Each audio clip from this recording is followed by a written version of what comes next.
and you are listening to a Thursday edition of the Daily Fantasy Basketball Podcast. Today I'm joined by a stranger you may not know, Mark Roberts, to discuss the news and box scores from Wednesday night. Mark, how you doing, man? Oh, not too bad. Thanks for having me on the show, Daniel. Yeah, no, I've been wanting to talk to you for a long time, so I'm just glad, you could join my little podcast. It's very exciting for me. Thanks for having me on. Absolutely, man. Lots of stuff to talk about, Mark. I mean, first of all, yeah. I know we talked about this pre-show, and you told me you're going to edit it out, so I want to get this in. I just want to get your quick thoughts about this. I bought, and this may have been my worst purchase in the history of my life. I bought at Urban Outfitters, which I go to almost every day because right next to it is a PetSmart. So I have a dog, and we go to PetSmart, and then sometimes we just wander in the Urban Outfitters as well. And they like me because they like my dog, so I bring them in there. I bought a record player at Urban Outfitters. I don't even know what Urban Outfitters is. I mean, last show you don't know what Pitch Perfect is now. You don't know what Urban Outfitters is, really? It's like, I'm trying to think. Like a department store with clothes? Yeah. It's definitely got clothes, but it's kind of more like an edgy, kind of like a younger maybe like a hipster kind of crowd area or a crowd. Yeah, that might explain why I don't know what it is. All right, just forget Urban Outfitters though. I'm Googling it. All right, but what are your thoughts on a record player in general? Because I bought this. And I think there's one piece of information I need. Do you have records? No, none. It seems like maybe not a great decision then. Right? So I had to obviously buy like 3 or 4. I bought – what did I buy? I bought No Doubt. I bought Eminem. I bought – Hold on. You can get Eminem on a record? Yeah, you can get almost anything on a record. It's pretty amazing. Yeah. So where do you get those at? The Urban Outfitters? You can get them there, or you can get them like online. And then there's a bunch. I live in New York City, so there's a bunch of I'm shocked at how many record stores and shops there are. That seems like a very hipster thing to do. Yeah, to buy a record player. And I'm not really a hipster. I bought Michael Jackson. I bought Coyote Ugly, which is another movie you need to see. Oh my gosh. So anyway, though, I'm very nervous now. I was feeling like you were pretty legit when you told me that you bought Michael Jackson, because that seems like a good record to have. Yeah, but then when you told me you bought a soundtrack to like a C movie from the 90s, that made me feel less legit about it. One, I'm happy that you've heard of that movie, first of all. I thought for sure you would never even heard of Coyote Ugly. And 2, the soundtrack is really good. And I did buy one other album that I wasn't even going to mention, but I feel like, me and the viewers are getting pretty tight. I did buy the album to Pitch Perfect 2. Oh my goodness. And I feel a little odd about that one, I'm not going to lie. I feel like you should only play music on there that was around when records were a thing. Like you should have an Elvis Presley record. Or who else? I mean, like the Beatles you need, right? Yeah. If you told me you bought I got the Beatles record, and I got even Michael Jackson's probably okay, and I got the Beach Boys, and I got some Elvis records. I'd be like, yeah, that kind of makes sense. If you're paying the Coyote Ugly soundtrack, like any soundtrack that you're playing on a record player. First of all, in my defense, there was a section called staff, what is that, staff picks or something like that. Okay. Coyote Ugly was there, so even the staff knew that was a killer record to buy. So I jumped at that when I saw Coyote Ugly was one of the staff picks. Okay. Yeah. All right. Let's get into some basketball though. Is that your jam? Is that your kind of music? What, the Coyote Ugly? Yeah, I don't know. I don't even know what that is. But I will see. I'm pretty eclectic when it comes to music. So I like the pop music. I'm not gonna lie. I like Bieber back in the day. I liked NSYNC and Backstreet. I liked all that stuff. I loved Britney, Christina, 98 Degrees. I could keep going on and on. But then I also like hip hop. I like rap. Gotcha. So I'm eclectic. But again, I think over under of 10 days, I may never use the record player again. So I'm very nervous that this may not have been the a very wise purchase for me. Gotcha. But again, this is around the holidays time. Impulse buying, it happens. Sure. You can give it as a present if you get to Christmas and feel like that wasn't a good choice. Right? It would make a really good present. Sure. For like an older person maybe too, or something. I don't know. Or somebody that has a hipster lifestyle. Right. Yeah.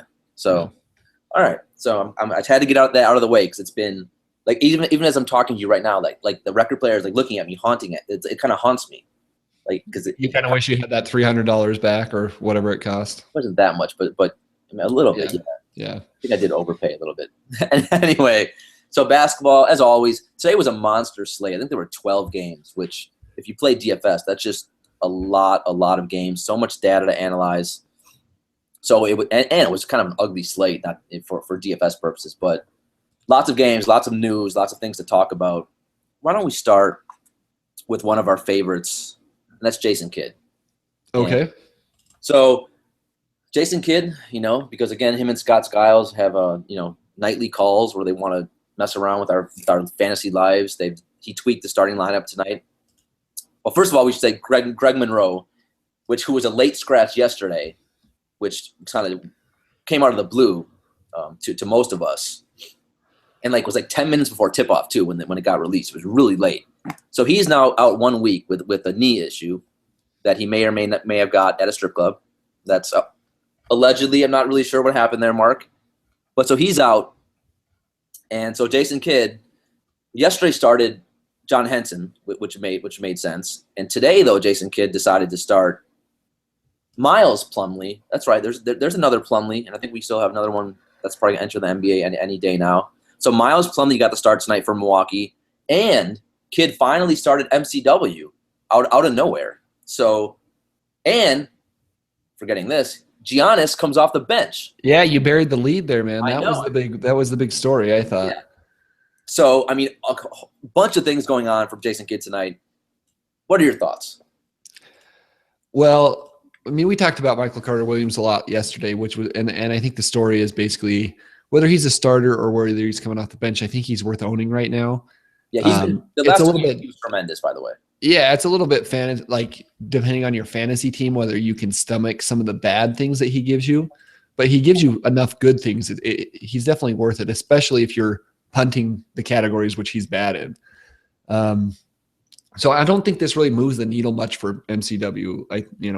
I don't think he's going to get a ton more playing time in the starting rotation. There are some coaches where their starting lineup, like players, if they're in the starting lineup, play a lot more minutes than if they come off the bench. And Jason Kidd really isn't one of those. So I don't really care that Michael Carter-Williams is in the starting lineup or not. I think he's going to play. Giannis coming off the bench, if it truly is what Jason Kidd said, which is he basically said, I want to see if he scores better with the second unit. Right. Again, I think Jason Kidd can play a player off the bench 35 minutes and it doesn't hurt his value.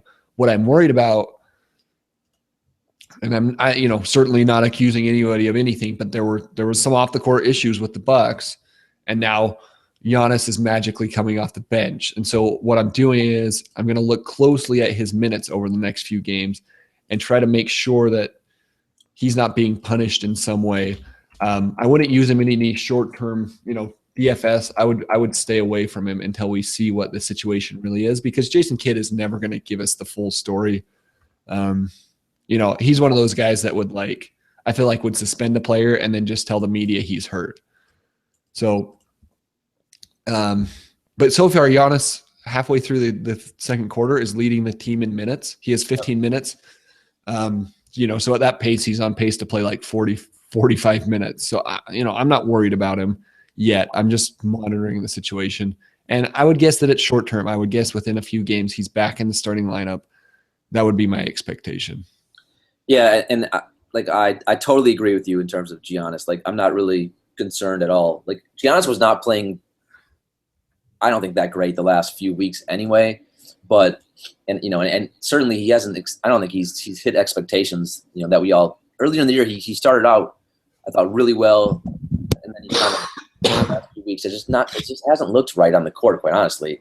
But in terms of the rest of the year, I'm not worried at all about Giannis. I think his minutes are going to be around 32 a game, regardless of if he's starting or coming off the bench. That doesn't concern me. Now, don't bury him too hard. In the last couple of weeks, he's last 2 weeks, he's played 7 games. He's averaged 36 minutes a game. He's scoring over 14 points, 8 rebounds, 4 assists, almost a steal, a block, and 1.3 blocks, shooting 48% from the field. That's pretty solid production. I know everybody's waiting for the day when Giannis scores like 25 points a game, but you could do a lot worse than 15, 8, 4, and almost a steal and over a block a game. Yeah, no, and he's been good. He's been a little, what's like a word right below good. He's been sufficient. How about he's been sufficient? Yeah. But I know a lot of us, including me, had expectations where this is going to be his big breakout year, and I don't think he's hit that level yet. So, and in terms of where he was being drafted, I'm not sure if he's hit that level. I mean, but again, he's still a very good fantasy player, and and in no way should you get crazy and go dropping someone as talented as Giannis. But again, with a guy like that much upside, I think we're all, like you said, we're all waiting. When's that 14 points going to hit 18 points or maybe 19 points? So well, and I like that you said something reasonable, because I think some people are waiting for 25 points a game. Yeah, that's absurd. That's not going to happen. Yeah, and I guess that it could, but I'm not expecting it. I think is the way that I would say it. I don't think that's his game. He's not a scorer. He's not someone who's just going to put up 25 a night. He's going to fill up that box score, and there's going to be nights where he gets 25, 30 points. But I don't think he's going to be a 25-point scorer. I think he's going to, ultimately, if he could settle in around 20 points, I think I'd be thrilled with that. Ultimately. I think the real question here is, do we care about Miles Plumlee? Right. I think that's why I led off with that instead of Giannis. Yeah. Right. The real question is, what do we do now? Because John Henson, in terms of like fantasy production, he's a fantasy point per minute monster. So, yep.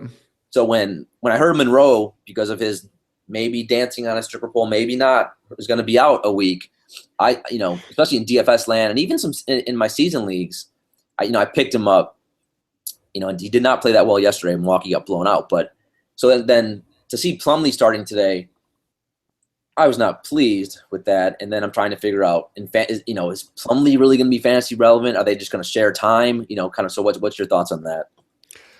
So I think in the next week or whatever that Monroe is out, I think Plumlee probably has a monster game. Really? I think he probably, I would guess so. Yeah. I mean, that happens, but I think there will also be, let me preface that by saying it's probably like 9 points, 14 rebounds, and 5 blocks or something like that. But there's no way you're going to be able to guess which one it is. And I think it will be surrounded by games where he plays 6 minutes. It's just there. It's very hard. It's very hard to predict Jason Kidd's rotation. I think he'll probably continue to start. But I just don't think we'll be able to predict which game he plays 6 minutes, which game he plays 35. But for the next week or so, would you take a flyer on Henson? Because I still would. Henson, sorry. Yeah, Henson. Yeah, I think Henson is your better bet if you want to try to take advantage of the situation. But again, I think that there are going to be times where he still plays 10 minutes, even though it seems clear that I even think there'll be games where they both play less than 12 minutes in the game and they go with some other strange lineup with Johnny O'Bryant gets 24 minutes and Giannis plays a little bit of center. I think it's really tricky to try to take advantage of an injury situation in Milwaukee just because we don't know what Jason Kidd's going to do. Yeah. I mean, if I knew that Henson was going to get 24 minutes a night, I would be all over that because you're right. He's a very proficient player. He does things, he produces stats. He gives you lots of rebounds and blocks at a very almost elite level of production. It's just, it's unpredictable to know when it's going to happen. Yeah. I mean, I think I had 2 leagues where I had, I basically keep a spot that I can rotate every week. And I jumped on Henson in both of those leagues. And even though the fact that he's not starting and Plumlee starting, it annoys me. But I would be shocked.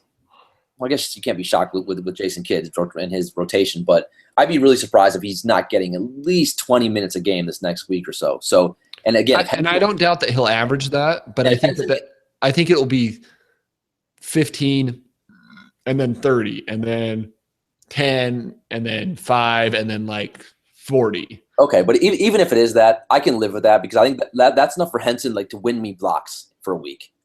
Yeah. Yeah, that could be. So I'm not. Am I like overly ecstatic, with anything that's going on in Milwaukee right now? No, and with all the shakeup today, not really. But if there's a guy would take a flyer on it, I wouldn't mind Henson for a week. So no, I think that's a good point, and you're right. Like I think he probably could average 2 blocks a game in that time frame that Monroe's out. Just realize it might come with like 6 points and 6 rebounds. Yeah, no, totally agree. And also though, if you're playing DFS, you should, in terms of usage rates. I mean, Monroe is about a 22% usage rate. So with him off the court, he was the highest for the Bucks. So with him off the court, there's going to be more shots. So right now at the box score, it's tough to, again, they're still late in the second quarter against the Clippers when we're taping this, but there's going to be more shots. So I think Chris Middleton, definitely in the next week's going to see an uptick. I like MCW, and then Giannis as long as he can get those minutes. But there's definitely going to be a lot more shots to go around than that, without Monroe in there. Mm-hmm. Yeah, it just seems so strange to me that he would sit Giannis with Monroe out. Like, I do think it's worth just monitoring the situation. And like I said, tonight looks fine, but just keep an eye on it. I mean, he did say, like, and this was, well before any alleged incident that may or may have not happened last night. But, Kidd did say he wanted to play Giannis, more with the second unit. So, again, this is taking it one step further and basically putting him in the second unit at all times. But, we'll see. Again, like you said, he's leading the team in minutes right now and is going to play about 17 or 18 in the first half. So, not overly concerned. But let us move on, my friend. We have other news to discuss. Let us discuss another good friend of the show. I don't know why I just said that. I don't think he's a good friend of the show. But Sam Mitchell and what he's doing in Minnesota. To me, if you're making a list of coaches who are frustrating to own to talk about for fantasy purposes, Kidd would be very high on the list, and Sam Mitchell wouldn't be far behind him, man. So all day long, there are rumors about Minnesota's going to shake up their starting lineup. So in the DFS community, we all thought it's going to be Zach LaVine, probably, and Gorgui Dieng moving into that starting rotation because they've been getting nothing out of Kevin Martin. So, and Gorgui Dieng's been playing really well. He's been getting about 25 minutes anyway. How long is Mitchell really going to go with Garnett and another older player that we're going to talk about in a second. So, we all were hoping, at least in the DFS community, that it's going to be and just I think fantasy in general, because Zach LaVine he's a great fantasy player, I think. So the news comes out. What's Sam Mitchell going to do tonight? And he starts Benjamin Button himself, Tayshaun Prince, who began the season starting, but then got taken out for the slightly younger Kevin Martin, and then but Sam Mitchell also did start Gorgui Dieng. Now that may or may not have been because Kevin Garnett sat out tonight, but hopefully that we'll see. I'm not sure if that's going to stick or not. I hope it sticks. I think it should stick. But so that's what Sam Mitchell did. He started Tayshaun Prince, and he started Gorgui Dieng. And so, what are your thoughts, Mark Roberts? Yeah, and this is another situation where starting doesn't necessarily mean play big minutes. We've seen Kevin Garnett all season be the starter when he plays. But actually, I don't mean to cut you off, but yeah, the thing I'll say about that though, even though these guys are starting, they're still taking, not playing big minutes. They're still taking away minutes, and there's a big difference between, like Zach LaVine got 29 minutes tonight, whereas Tayshaun Prince got 21. So you could say, well, who cares if Tayshaun Prince is starting?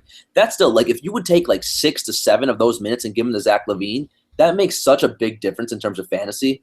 And then if Zach LaVine's getting 35 minutes tonight instead of 29. So even though he's only a token starter, the fact that he's playing at all, Yeah, but I mean, like, Garnett's only playing 15 minutes a game.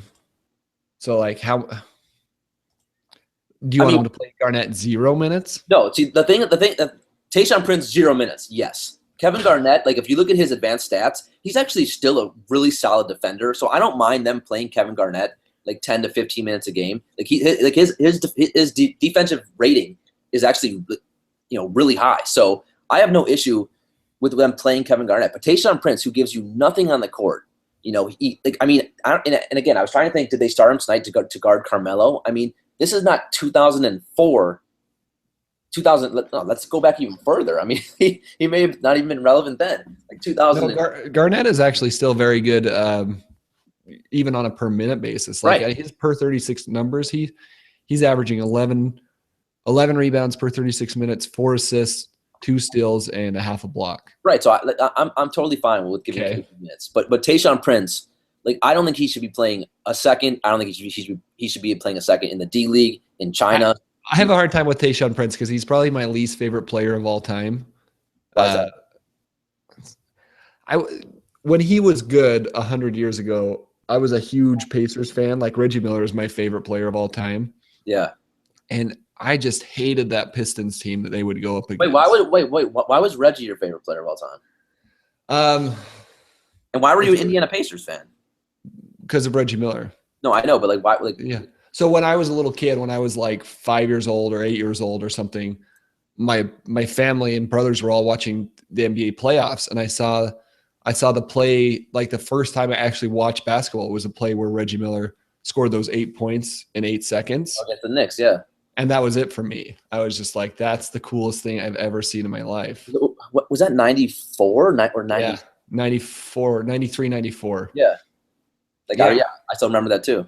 Yeah, so I was a little kid, and like, as a little kid, you know, any little thing gets you excited. And I grew up in like southern Idaho. Like, we don't have an NBA team, so, you know, watching the playoffs, I saw this amazing thing on TV, and I was like, and I watched Reggie Miller like giving it to the Knicks fans, and I was just like, that guy is awesome. Yeah.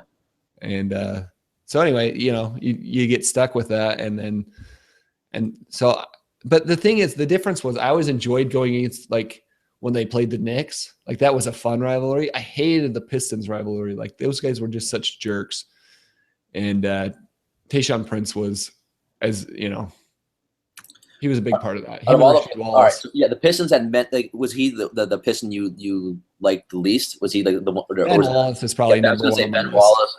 Who else? Like, Chauncey Billups was there. Who else was there? He was such a jerk. They're all jerks. I don't like it. I don't like any of them.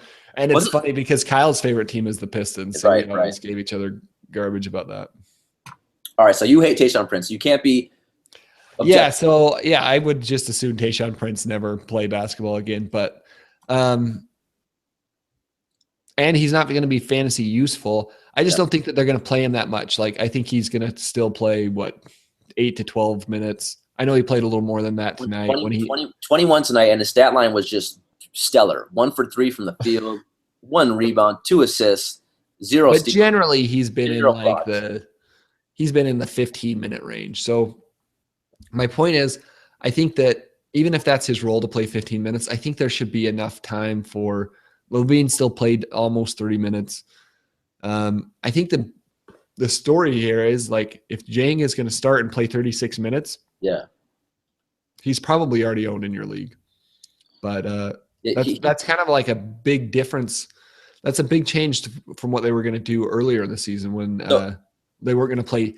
They originally weren't going to play Towns and Dang it all together, and they both played a ton tonight and played well together. Dang basically forced their hand. I mean, he's been so consistent and playing so well now for like over a couple of weeks. I would have liked to see more than 9 shots tonight, but again, like, Towns took 21 shots, so it's going to be tough for Gorgie to get a lot of shots. But 10 rebounds and full stat line. That felt like a jab at Towns. Was that a jab at Towns? No, it was more a jab at. I didn't play Towns in DFS tonight.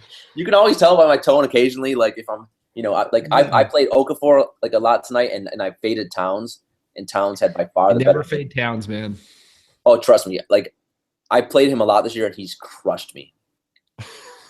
Just crushed me. And some of that is Sam Mitchell, because some games, like, he got in quick foul trouble. Other games, Sam Mitchell would play him like 18 minutes. So Towns has been a streaky player to own, for DFS purposes. But tonight, great game, and the 21 shots was tremendous to see.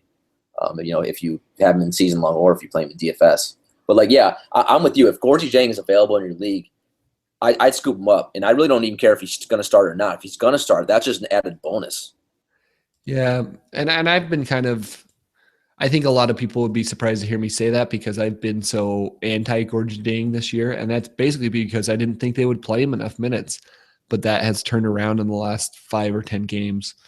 Yeah, I mean, like the box score to this game is actually interesting for Sam Mitchell, because normally none of the starters were really getting over 30 minutes a game. And tonight, Wiggins 37, Rubio 34, who had a monster game with 8 steals, 12 assists, 10 rebounds.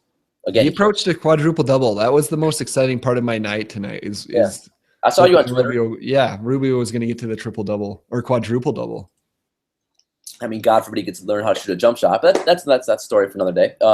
So yeah, but again, I loved seeing the 34 minutes though for Rubio. That was really, for me, even though he had the great 8 steals and his line was tremendous. Seeing the minutes finally getting above 30 was nice to see. And then Gorgie Jenk 36 and Towns 32. Like this year, if you look at this Minnesota box scores, take a swag of whiskey, because like they have not been getting, the starters barely played 30 minutes. Mm-hmm. So that was all good to see.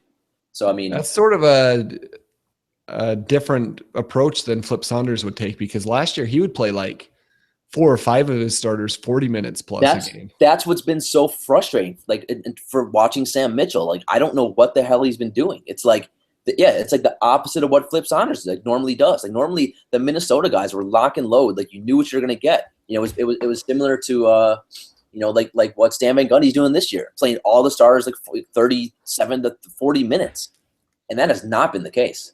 And I don't know why Sam Mitchell wouldn't give all the young guys, let them play. It's very bizarre, So, because they're a horrible team. I mean, so all right. Anything else you want to talk about from the Minnesota New York games? It was an exciting game. Porzingis had a nice game. He had 7 blocks. I mean, hit a 3-pointer. I mean, he still didn't shoot well at all. 4 for 14, only 6 rebounds. But the 7 blocks, I mean, dear God, like just tremendous. I love that guy. Yeah, I mean, he's so fun to watch, even when he stinks up the joint. All right, let me ask you this in terms, because I don't, like the New York for the Knicks. What do you, in terms of their center position, like Robin Lopez? There's been all kinds of rumors here in New York about if Derek Fisher is going to change the starting lineup, and if he's going to give, and I know, again in DFS land, there was lots of talk about someone who last year actually got a lot of pub, did not live up to it in Orlando, and that's Kyle O'Quinn. Like when he gets minutes, he is a fantasy monster. Like he's kind of similar to John Henson. Like he's gobbles up, a fantasy point per minute guy, and like could become relevant if he would get minutes. Do you see in any way something happening in New York that would allow that to happen? Yeah, he's never going to get the minutes. I don't know if I can tell you. I can articulate why, but we've just seen him in too many situations not get the minutes. There's something about the guy. Well, one word is he fouls too much, right? Tonight, that's part of it. Tonight, 5 fouls, 17 minutes. He doesn't stop fouling. And I don't know if it's something in his game, but he seems like 20 minutes seems to be his cap. Yeah, he's played a couple of games more than that. And you're right, like it is tantalizing to sit there and look at like the what ifs, but I'm not going to bite until I see it happening. Like until I see him play 30 minutes a couple of times, I don't think I'm going to get too excited about it. Their best lineup would be Porzingis at the 5 and Carmelo Anthony at the 4, but I doubt they ever actually go that way because Carmelo Anthony still envisions himself as a 3. So I think they're going to keep going with that until I just think they could get so much faster and they could play such a more interesting game and it would be so much harder to guard. Like imagine if Porzingis is matching up against your center and Carmelo's matching up against your power forward. I mean, I'm with you. I think that the Knicks could actually be interesting because like another player who's too old and too slow shouldn't be getting minutes. Like if they gave Galloway more minutes and didn't play Calderon so many minutes, and that seems to be trending in the right direction though. Galloway had 32 minutes and Calderon had 25. Yeah. So yeah, but I'm with you. If the Knicks went small like that, they could give teams a matchup problems. That's a tough matchup to do Porzingis and Carmelo Anthony. Yeah. Yeah. So again, I'm with you. Like the question really comes, is Carmelo willing to play that 4 role and really bang down low with guys like Derek Favors, who we'll talk about in Utah, who we'll talk about in a minute. But yeah, I mean, I don't think Carmelo wants to really do that with his body right now. First of all, I don't know if Carmelo's body could even sustain that. Again, he's got so much wear and tear on him playing, 40 minutes a game for 13 years. So. Yeah, I understand what you're saying. I think there's a couple of things there though. Like as everybody starts going smaller, like now when he plays Indiana, he can match up with Paul George, and that's not a problem. I mean, he can't guard him, but nobody can guard Paul George. But there's no wear and tear that comes from that. True. Like, as the league goes smaller, as every team goes a little bit smaller, like I think if he played Golden State, I think he's the right matchup for Draymond Green. And again, he can't guard him, but he's their best option. So, and the other thing is like, as he gets a little older and slower, I think that's probably going to work out better for him than to try to guard wing guys. Yeah, I've been surprised, and I wanted to look. I didn't have time. I want to take a look at the advanced stats to see like how many, like what's his percentage on like post ups per game versus like floating on the perimeter. Because when I watch him, he's on the perimeter still way too much, like, and settling for long two contested jumpers that are really inefficient. And I'm with you. Like he should be down. He's a big boy, man. He should be down in the post operating and abusing. Well, if he's going to play small forward, they've got to utilize his size. Right, but like I don't think they do that enough, quite honestly. Yeah. So, but I think he could be a great man in the middle of the triangle. Like I think you put him there. Are they still playing the triangle? Yeah. But when you watch it, do you see the triangle? Mm-hmm. Like I'll go like weeks without seeing the triangle. Then I'll see like really? and then I'll see one play, and then I'll be, and then you hear the announcers talking about, oh, there's that triangle. Like I mean, I think they run it like a little bit, but I mean, like I don't, I'm not sure if that's really the offense that they're running. I guess I'll have to watch it closer. I wasn't. Next time you're watching the Knicks game, just like watch like 10 straight possessions and watch how many times they're actually running the triangle. All right. So, all right. So let's move on. Some other news that was interesting. I know one of your favorite players. But we can talk about Alec Burks for Utah, because Utah again more shakeups in the lineup tonight. Quinn Snyder got in on the action, and he went with there's the Utah box score. I'm already there. So he started, and I know this is one of my favorite players, probably yours too. He started Jeff Withey at center, and then he benched Nato again, their point guard, and he put in Alec Burks at the point guard again. And we saw 2 games ago we saw Quinn put in Burks at the point guard, and he went back to it tonight. So I know we kind of got in that debate where you don't think Burks gives you much value, but do you think anything about him Quinn going back to Burks tonight, and also the new addition of Withey starting is anything we need to keep our eyes on? How do you think? Why don't you tell us how Alec Burks did tonight? All right, I'm not going to lie to you. He didn't have the best game in the world. He struggled a little bit shooting the ball. I liked, first of all, 33 minutes, which I liked. He was 2 for 10 though from the floor. One of the exercises I always like to do is say, like, what if he shot a good percentage? So, right. Because bad games happen, but we're trying to figure out what's going to happen next. So assume he didn't shoot 2 for 10. Assume he shot 5 for 10. Yep. Which would be a normal night. So instead of 8 points, you give him 14 points. So in 33 minutes, Alec Burks gets 14 points, 5 rebounds, 2 assists, 0 steals, 0 blocks, 0 3-pointers. Normally he'll hit a 3. Come on. No, I mean this is I'm kind of driving at a point here, which is basically like he's an average scorer. He doesn't get you assists. He doesn't get you steals. He doesn't get you very many steals, blocks, or 3-pointers. And so even if he's going to play minutes, all he can do is kind of score at a mediocre level. He's not going to give you all-around stats. So there's no point in holding on to him. Let me. I'm going to ask you, and okay, yeah. I mean, we don't really have to debate Alec Burks much more. I mean, for the most part, I'm with you. Like, I don't think I'm just saying if he's going to get that many minutes, he could become like at best probably like a borderline fantasy player on your team. But yeah, he's not going to knock your socks off. Like if he gets 30 minutes, it's probably going to be 15 points, which is respectable but not great. But he's not going to get, like I said, we always talk about the 3-pointers, steals, and blocks. He's not going to be over any one of those categories. He's not going to be over 1 per game in any one of those categories. He's going to be less than 4 rebounds, less than 3 assists. I just don't care. Let me ask you. I'm gonna ask you a question about Utah. Don't. So if you're looking at the box score, don't look at it for a second. Who do you think led their team in assists today?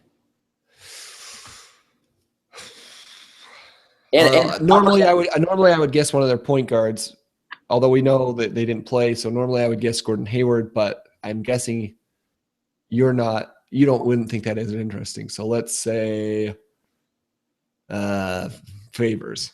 Yeah, Derek was actually was a tie with Derek Favors, though, had 5 assists, and that led the team with Trey Burke, who shockingly had 5 assists. Didn't think he could, Is that his career high? Which one? Trey Burke.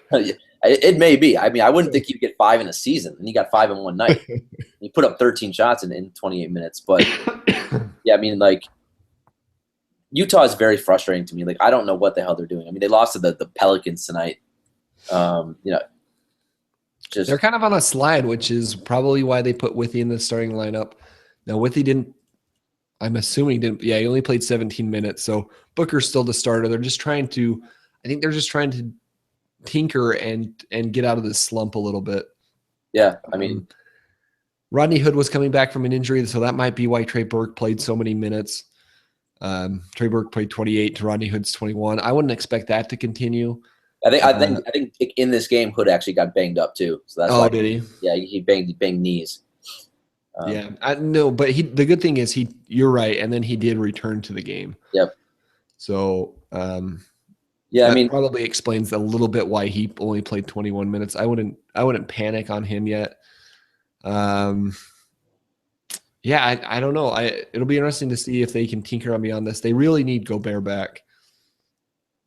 Yeah, I'm with you. I mean, again, one of the most frustrating teams to me, and even looking at this box score, I mean, Gordon Hayward, 40 minutes, 2 assists, when he should be running the offense, and only 11 shots in 40 minutes. He got to the line a lot, though. He did, but and Gordon Hayward's actually been putting up nice numbers last week or two, especially since Gobert went out. But I just don't know why his assists. I agree. It's the assists that are sort of surprising there. It's mind-boggling to me. I don't understand it, because again, 17 assists as a team, they have no one to run any type of offense. So, you think he would just stumble into some assists, Gordon Hayward, because he does have the ball a lot. It's very bizarre.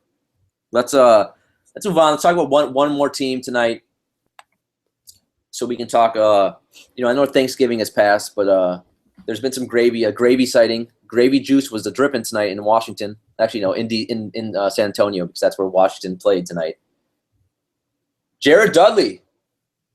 He didn't start, man. The Gravy Juice of Jared Dudley, who, I'm not gonna lie, man, he must weigh 250. I'd put the over under at 250. You going over or under? That's a tough one. When I saw Jared Dudley the first time this season, I thought my immediate reaction, even though I knew Paul Pierce was on a different team, I was like, what happened to Paul Pierce? And Paul Pierce isn't exactly slight of frame, Yeah, especially as the years have gotten up, and Paul Pierce has gotten older. Yes, but I was like, oh my goodness, Paul Pierce gained 30 pounds this summer. Yeah. I'd go over. Yeah, I mean, I would too. I mean, I'd put it at 3. I think 3 bills is where we got to put the number at.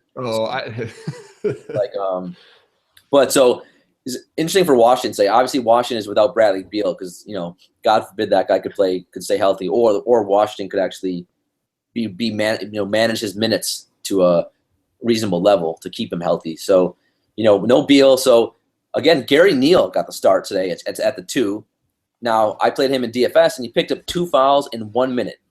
Now, how does Gary Neal, who doesn't play defense anyway, pick up 2 fouls in 1 minute? It was mind-boggling, but that's besides the point. So Gary Neal got the start today, though, which was interesting. Here's the thing, though, is it takes a stupid coach to assume that Gary Neal is going to keep fouling and that he's actually in foul trouble. Totally agree with that as well, right? A smart coach like Popovich would just leave him in and say, hey, Gary Neal doesn't foul. Even though he had 2 fouls, he's not in foul trouble.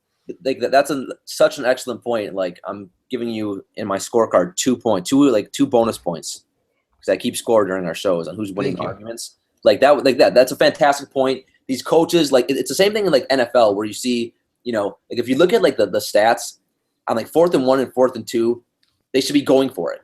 But like just because for so long, everyone else, punts, so we got to punt, or why go for 2? It's the same thing in the NBA with these stupid fouls. Like you said, there's certain players they're not in foul trouble just because they have 2 fouls in the first quarter or 4 in the fourth quarter or whenever it is.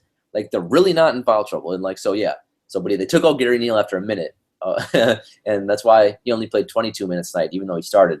Last game they actually started Garrett Temple at the 2. So. And tonight, Garrett Temple only got 11 minutes. But, Chris Humphries was back, so he started tonight at the power forward position, played 29 minutes, gave you 9 rebounds, didn't do a whole lot else, 8 points.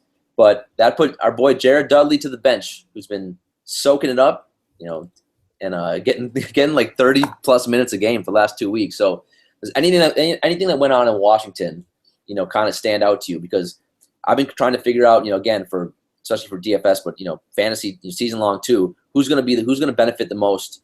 With Beal out, is it going to be Neal, or is it going to be Sessions? Is it going to be Temple?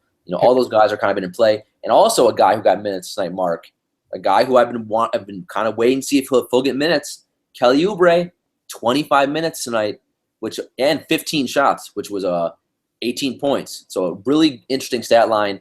Washington's been struggling. They need a spark. They need a shake up. What do you think's going on here? So you asked me a couple of questions. I think the winner of the Bradley Beal being out, and it may not even be because Bradley Beal is out, is John Wall. I heard a report today that he had an injured ankle to begin the season, and he did start off kind of slow. Horrible. But in the last 8, let me tell you about what's happened in his last 8 games. He's playing 37 minutes a game, which is probably a little too high. Randy Whitman, you need to pump the brakes a little bit. But he's averaging 22 points, 5 rebounds, 11 assists, almost 2 steals, 1.5 3-pointers, and a half a block a game, shooting 48% from the field, 89% from the free throw line.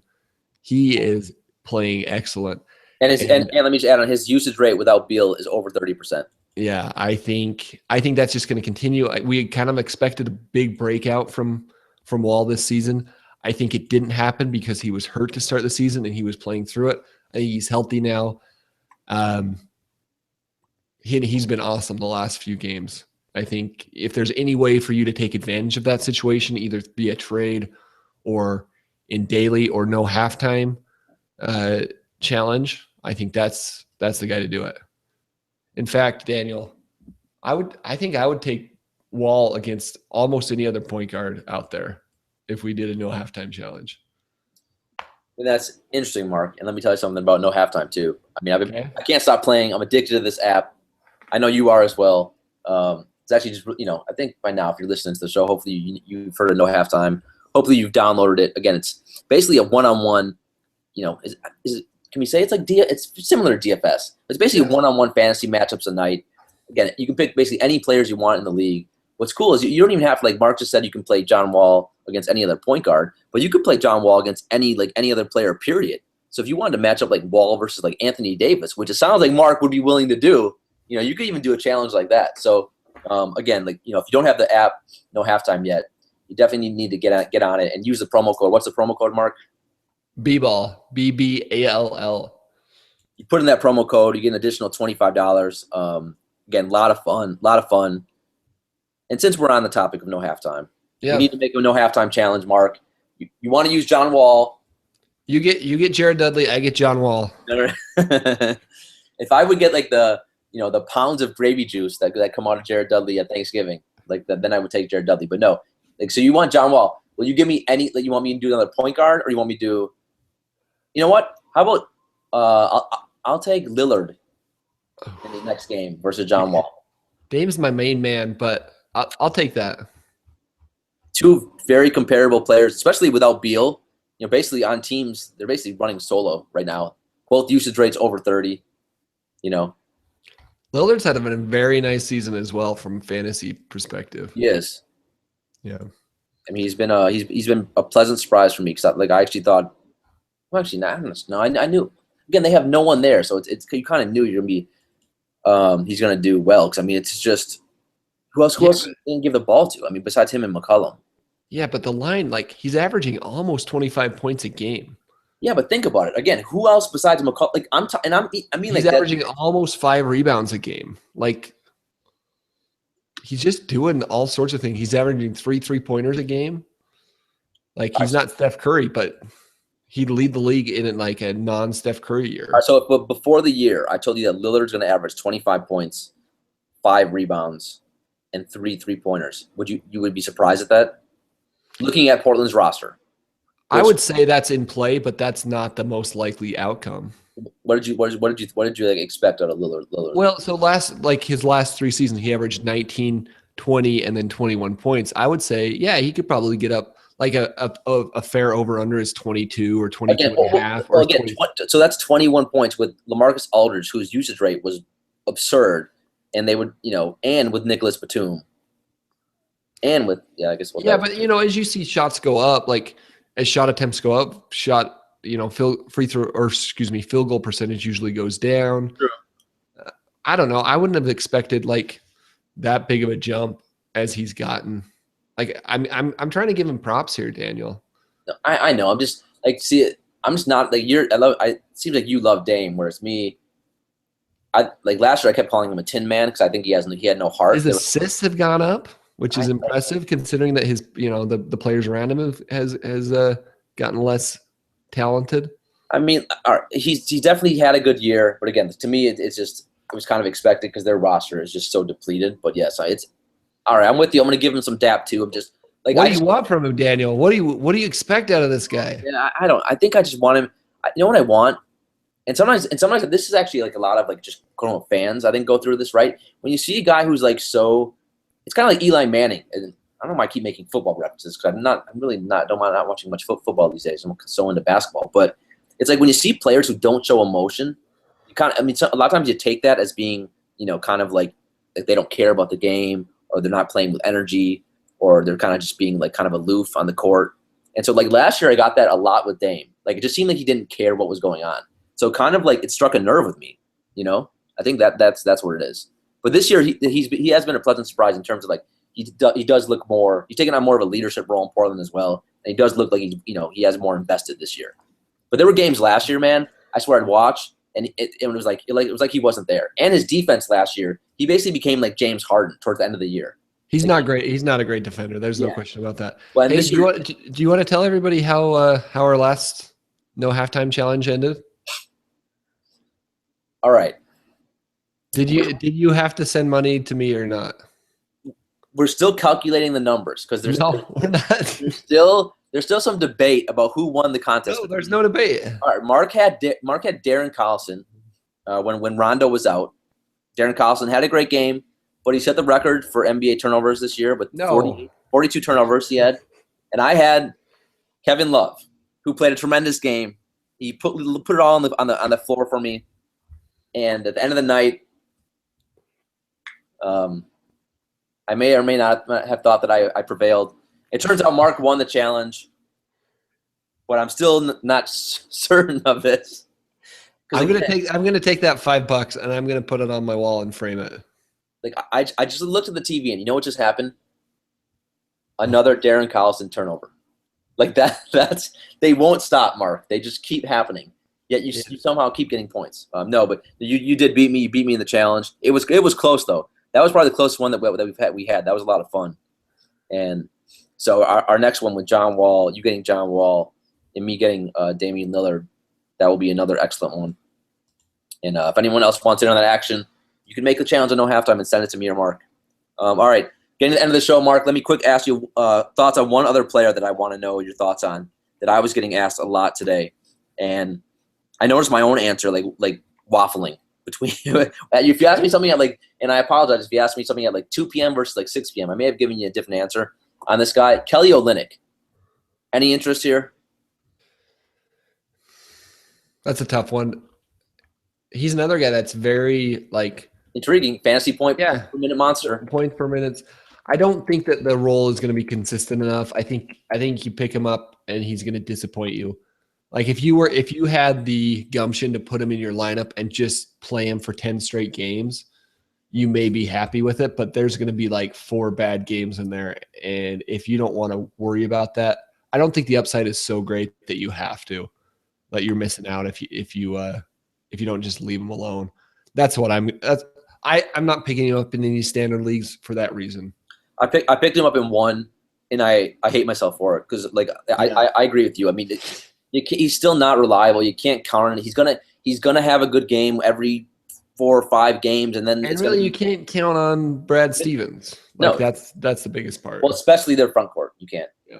All right, so that's all right. So we agree on Olynyk. One other player, I know we got to run. Ersan Ilyasova. Any interest yet? The minutes now have been over 30 now, almost every game last like week or two now. Any interest? Yeah, I've got the same answer. Just because it's been a little different for a couple of games. He hasn't sucked me in yet. Ersan has sucked me in. Stan Van said that he wants to give him some more minutes now. His body's been holding up. So I added Ersan in one league. Again, do you want to know how many straight games he's played 30 minutes? It's only probably going to be one because the last game I don't think he hit 30. But you want to know how many times in the last 4 games he's played 30? Once. All right, you tell me his stats though from that. All right, since you want to keep going, tell me his stats for the last 4 games. Just tell me. Right, I'll give you all of December, which he's had some big minute games in. Right, he's played 26 minutes a game. He's averaging 13 points, 6 rebounds, 1 assist. He's shooting 47% from the field, 60% from the free throw line. He's blocking. He's getting a few blocks. He's got 1 block per game. You're darn right he is, Mark. Keep it up. Keep going. What else do you want? That's about it. Yeah, I don't really know. That's about it. I'm just saying. Like the big thing with me though, he had a game where he hit 34 minutes against Memphis, which was surprising because against Memphis, you don't think he didn't get that many minutes, and he was getting like below 20 minutes some games. So again, he's a guy we've all seen this in past years, right? Yeah. And if Stan Van starts giving him as many minutes as Marcus Morris and Reggie, whose minutes weren't great tonight, but all those guys, I think Ersan could have some value potentially. So I did add him in one league. Again, I'm not overly ecstatic, but again, I those are 2 guys that I think have intrigued us for a couple of years now. Ersan like 4 or 5 years, but Ersan and Olynyk have kind of been 2 guys who have been like on my waiver wire already like 4 or 5 different times in a couple leagues. So I want to get your thoughts on those. Okay. All right, Mark, why don't you tell the fine viewers where they can find you? If you want to talk to me, you can reach out to me on Twitter at Mark F. Roberts, and that is Mark with a C, just like Mr. Mark Gasol. That's fantastic. And again, I'm Daniel Green. You can find me at Daniel A. Green 1. You can also find my website, dgcourtroomdfs.com. Hope you guys enjoyed the podcast. If you would rate and subscribe, that would be fantastic. And have a good day. And we'll see you guys tomorrow. Thanks, man.